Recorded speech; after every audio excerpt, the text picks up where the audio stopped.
takes tremendous effort, time, and commitment to get and keep every warbird flying. But for some, the achievement is truly amazing. This is one such airplane.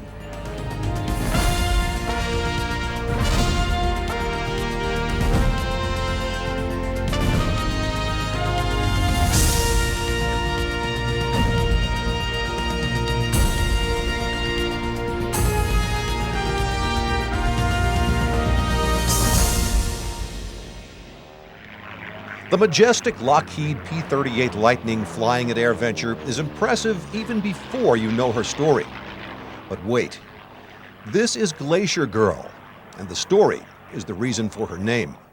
Last time she was at Oshkosh in 1992, Glacier Girl was in pieces, recovered from under 250 feet of ice in Greenland. She was one of 8 U.S. warplanes abandoned in 1942 after being forced to put down on the ice on the way to Europe for Operation Bolero. In 1981, Aviation Service owner Pat Epps and architect Richard Taylor formed the Greenland Expedition Society to bring up the lost squadron. Taylor told in 1992 of bringing pieces here even as the recovery continued.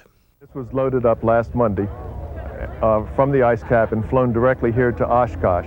So we only have one engine. The other engine is in Greenland. We have both booms and the rudder assemblies, one wing panel. The rest, and the center section, the most important section, has just been brought up to the ice cap, to the surface of the ice cap, and it's now retrievable. Well, it's in one big piece right now. The biggest question, when you go to Oshkosh, when you go to Oshkosh? And one of my goals was, when we had her done, we were sure she'd make it, she'd be here. And we're so happy to have done that. Project manager Bob Cardin was still in Greenland in 1992 doing the retrieving. Now, here he was, accompanied by Glacier Girls, to show off the results of a decade of work and millions of dollars spent. Much of it thanks to current owner J. Roy Schaffner. We took this airplane completely apart. Every piece is broken, fixed it piece by piece. We worked 7 days a week, almost 363 days a year. We took 2 days off.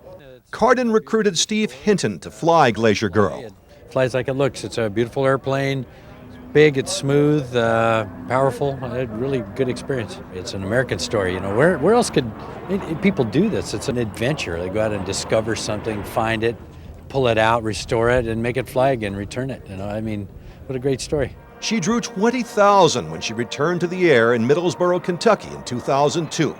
You talk to people that were alive when the plane first flew during the war, and then you talk about people that, as the years went by, always made models of it, and now here's their dream. We have it here for them. Among the AirVenture crowd, Bob Smith, who told us he helped build P-38s, probably including this one, and later flew them in China. I get the shakes every time I look at it, and particularly when it starts up. You can imagine having not flown something like this for 60 years, and to hear those engines start, it's very, very emotional. Makes tears come to your eyes. It tends to have that effect on pilots who flew P-38s, and even those who never did. What I like to see is how many people are at awe of the fact that it is flying, that it is the Glacier Girl. It's nice to be part of a little bit of history. Glacier Girl now is based at the Lost Squadron Museum in Owensboro, but for this week was a star at AirVenture.